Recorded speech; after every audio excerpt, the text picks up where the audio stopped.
Alice Stewart Show is on the air and on your radio right now. Here's more from Alice on 96.5 The Voice. You gotta live and learn. Welcome back to the Alice Stewart Show. 7:16 here in Central Arkansas. And 2 weeks from today, the school bells will be ringing in Clarksville School District, and teachers and staff will not be armed. Despite the efforts and training work done and money spent, they will not be armed to protect the students there. And I'm joined now this morning with Superintendent David Hopkins. Superintendent, good morning. Hey, good morning. Thank you for having me. I appreciate you returning. We talked last week, and everything was full speed ahead. That the work that you have done to train and arm your teachers and staff to respond to any possible incident is on hold. First of all, let's talk again about why you made this decision. Clearly, it's in light of Sandy Hook, the terrible shooting there in Newtown, Connecticut, where 20 students and 6 staff were killed. At that time, you and some of your staff got together and said, what in the world can we do to protect ourselves from that? Well, that's exactly right. Well, we were sitting in our meeting room.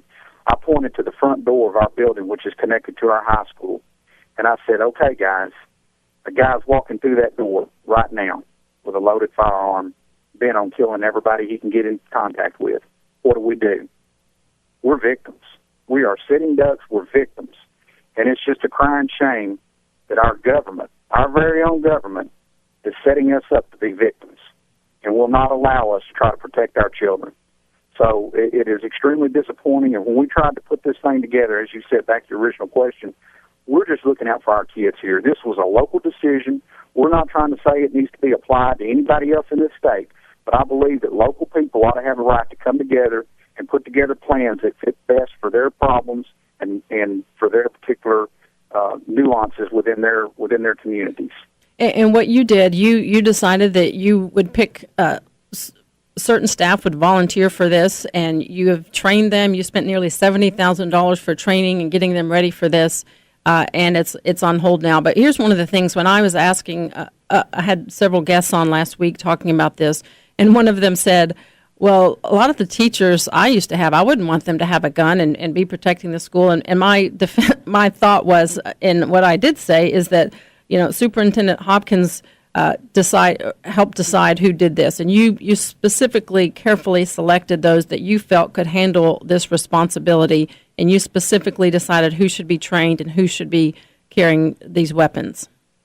That's exactly right. And again, it goes back to it's a local decision. I don't know the school teachers over Mr. Wilkins or whatever his name is, the senator over there that asked the opinion in Pine Bluff. I don't know what his teachers are like, and no, I wouldn't recommend necessarily arming anybody over there until we vetted and went through the process like we've done here. But here in my locality, where we know our people, I don't see a problem with it. We're just trying to take care of our kids. And when we talked last week, you said that you had a lot of support from parents encouraging you to do this. And at the time, you had 2 people said that they didn't want to move forward. What kind of backlash have you gotten or feedback have you gotten from those who, since we've had this ruling, that do not want you to move forward? Actually, I don't think that I've really heard from any of those individuals. Again, it was just at the most 3 to 4 families that I spoke with, and not all of them were just adamantly against it. Overwhelmingly, the support has been positive for this program. And the people that I talk to, I live in this community. I go to church in this community. I eat out in this community. And people have ample opportunity to share with me, how they feel about this program. And up to this point, it's been overwhelmingly supportive. And I want you to know that I received a call from a police officer up in Newtown, Connecticut, that told me, he said, if people could see what we saw up here, he said they would want anybody to stand in between that gap between their kids and that madman. Wow. That probably gives you more than anything incentive to keep standing strong. And as you say, you are not giving up on this program. You're not. No, we are not. We're gonna go down every road, every avenue that we can. Obviously, this Attorney General's opinion is certainly a setback. Personally, the key thing here is it hones in on the term person. in the law, it says that any person can set up one of these security businesses or one of these security services within their company, and then it goes on to define, what that person is and what that company is, so to speak. And it clearly states that it can be an organization, it can be an institution, it can be a nonprofit. So there should not be a problem, and I believe that the state police have correctly interpreted this law for over 20 years. School districts have had this in place. This is not new. What's new is just the media attention, and then, whatever political backlash has turned into the politics, I believe. Right. So last week, the word got out about your training, your teachers and staff. As we've said, you've spent nearly $70,000 for thorough training of about 20 teachers and staff, giving them the equipment they need. These are all people that you have selected and vetted to take responsibility for this. They are volunteering Yes, to ma'am. do so, and everything was full speed ahead until Hank Wilkins, the representative from Pine Bluff, asked the AG to rule on this. He put a halt on it, saying that you don't have the legal authority to do so. When you got word that the Attorney General has put a stop sign to your program, what went through your head? Well, actually, I got a little birdie in my ear right before that went down, and I started calling people, and we were going to try to contact the Attorney General's office and ask him to hold his opinion before it was released so that we could sit down and try to explain ourselves and try to explain why the state police had been allowing this practice, and that board of private security investigators and private security guards have been allowing this for years in Arkansas, but we did not get that opportunity. It had been released by the time that I made contact with the Attorney General. Right. And I tell you, a lot of people have brought into question our training and things of that nature in regard to this.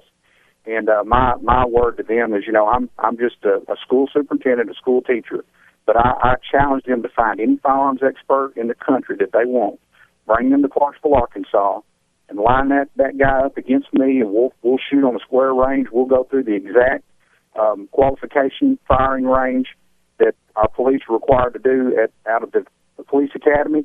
And I believe at the end of that shoot that they will see that we have had proper training. Right. So I challenge anybody. The lady from the AEA, that the Arkansas Education Association, our teachers union, that made the comments, she was not on the firing range with us. She was not in our buildings when we went through our programs and we were doing our training. So she has no idea what she's talking about. So again, I just challenge anybody that obviously if they're putting down our program, they don't know much about firearms themselves, and I challenge them to find any firearms expert in the country. We'll let that firearms expert prove themselves by shooting the qualification. I'll shoot the qualification, and we'll see. Right.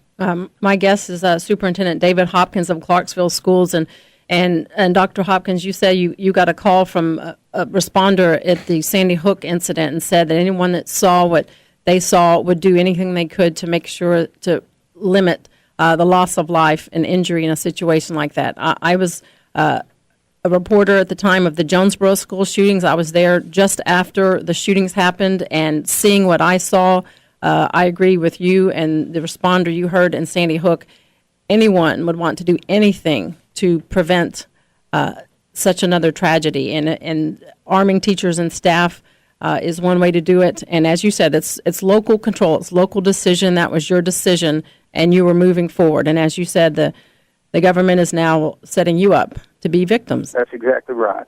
We know our people. We know our situation. Clarksville Schools is a wonderful place. We don't have problems in our schools. Neither did Sandy Hook.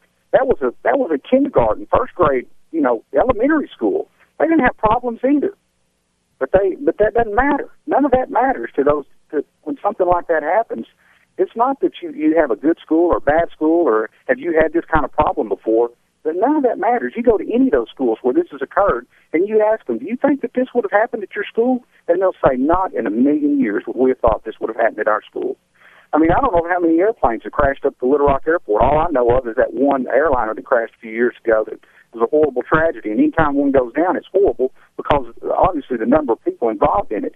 But I guarantee you they've still got their fire trucks and they've still got all the emergency procedures in place up there to deal with an airplane crash, even though that they're very few and far between that you would ever have an airplane crash. Absolutely. But that's what we're talking about. We have got to be ready. We prepare for fire. We prepare for tornado. Why would you not want to prepare for this? You just want us to sit by and let them just have their way? Well, and we can't deny the times we're in, and we see these situations. Sadly, one is too many, but we see them time and time again, and it's our own mistake if we don't train for it and be prepared and have a safety plan in place to respond to something like this. In order for us to outfit our school with the number of resource officers that we were doing through this program, it would cost us over $1 million every year. We spent $70,000, rounded off, $70,000. Those were a lot of that was startup costs. Next year's costs will be much less because we're not going to pay the stipends again. The firearms have been purchased. A lot of the equipment has been purchased. So the cost was going to come way down for the next year on this. So you compare the cost of a $30,000 program annually to over $1 million. Come on, we can't do that in our schools. I mean, we don't have those resources. Right. That's why we devised this plan. It is a good plan. We worked from the ground level with our local police chief and our local sheriff. We were going to do joint exercises with them. We have got some of the people on our emergency response team were retired military, active military, and former police officers themselves. We have a great group of people put together for this. Absolutely. And I've got just a little over a minute left. I want to ask you this question. And you said from the very beginning that all of this is a result of Sandy Hook. And after that, you stared at your front door and said, what can we do to protect ourselves? And without asking about what security measures you will have in place on August 19th when your school doors open, what will be going through your mind on August 19th? Your school bells ring, the kids come in the door, and the door's shut, and you don't have this program in place. What will be going through your mind? Well, obviously it's a disappointment, and it's going to be that continued knotted up stomach feeling that we've had in the past. You know, this is personal for me. I've got kids in this district. My personal kids are in this district.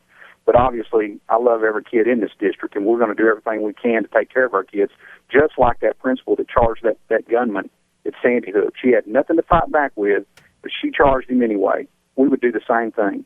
So, you know, I guess we'll throw our staplers and we'll do, you know, whatever we can do to try to fend for ourselves if, God forbid, a situation like that ever occurred. You know, we've got a fantastic local police department, and I know they would be here as quickly as they could possibly be. But there are so many things that can happen and go wrong between an organization or a group that's under fire trying to communicate with the police and trying to get somebody here as quickly as possible. So many things, so many variables. Do you really want that for your kids? Do you really want all those variables when you got that guy standing right outside the door of the classroom where your kids are? I don't think so. No. Let's hope that the Board of Private Investigators and Private Security Agencies reviews the Attorney General's opinion and comes back with a decision that allows you to arm your teachers and staff and protect your students. Superintendent David, I wholeheartedly believe that if every school in the country would provide some sort of armed people within the building, you would stop school shootings. I agree. Gun-free school zones are just invite criminals. Superintendent Dr. David Hopkins, thank you for your time, and we will be following up, and God bless as the school year approaches. Thank you, ma'am. All right, we'll take a quick break. When we come back, Armchair Quarterback with Republican Ryan James and Trey Baldwin looking at the terror threats going on around the country. We'll be right back.